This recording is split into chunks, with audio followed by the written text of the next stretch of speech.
Remember all those righteous types going after Trump for not wearing a mask? But he's a role model, they scream. He's killing people. Of course, away from the cameras, they were doing something else. That's the difference between Trump and politicians. With Trump, what you see is what you get. The others, well, they're politicians. Like Nancy, caught at a hair salon Monday, despite laws keeping them closed for the public. This is the same Nancy who said this. The White House, by bringing all those people there, no mask, no distancing, and the rest. He slapped science right in the face. And what a bad example that was. What a bad example, she should know. Then there's the Philly mayor caught eating inside a Maryland restaurant while his city bans indoor dining. And our beloved New York leaders spotted outside, fresh after lecturing citizens on the rules that they violate. So what's the lesson here? Why do many people seek political power to begin with? It isn't to increase your quality of life, it's to increase theirs by allowing them immunity from the laws they enforce. Being a politician means having that special pass that gets you in front of every Disney ride. It means the best seat in the house, the ability to bump anyone off a flight, to be able to run red lights to get to that gym across town. Environment be damned. If you talk the talk, there's no need to walk the walk. Ask Joe Biden. Politics gets you perks and fame. Look at the entire Clinton brood who expected and got millions after languishing in taxpayer-funded property.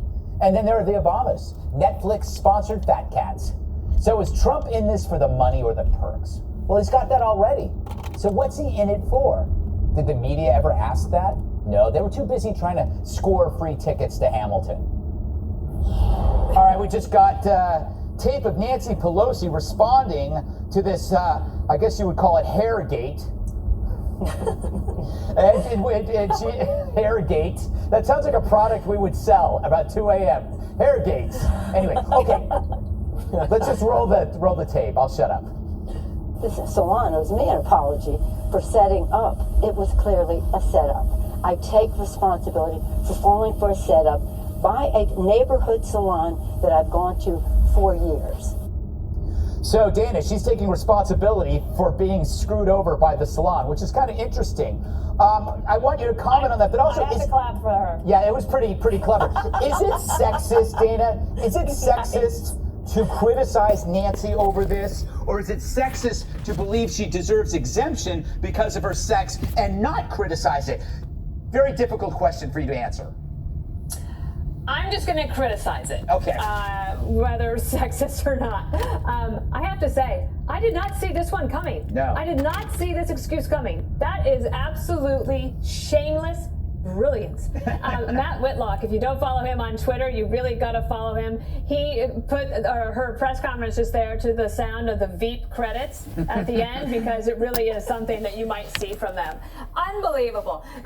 I do think it's also interesting, like when the way that she goes on, and it was like right after that she gave that interview saying that if the president isn't wearing a mask, he's going to kill people. And look, I think that it also proves that in a way they're just like us. Yeah. They want to be better than us, but they're not. That they still got to get their hair cut and they still got to do all of these things. And I think that a lot of the data that's coming in is saying that the lockdowns were not productive. They did not work. And in the meantime, Nancy Pelosi is overseeing a legislative negotiation in which salons like the one that she went to would not get any money in her version of the bill. But she's forcing them to open just for her. And in addition to that, there's like this ruling class notion. I guess that's what you were talking about, right? Like if you're part of the ruling class, then the rules don't apply to you, which is sort of weird and a little bit of I don't know if that's an oxymoron, but it should be. It's the point of trying to get into the ruling class, so you don't have to abide by the rules that you enforce on others. Yeah. I thought I made that clear, Dana, in the monologue, but I'll try better next time. You know, Emily, I often wonder if beauty parlor hair is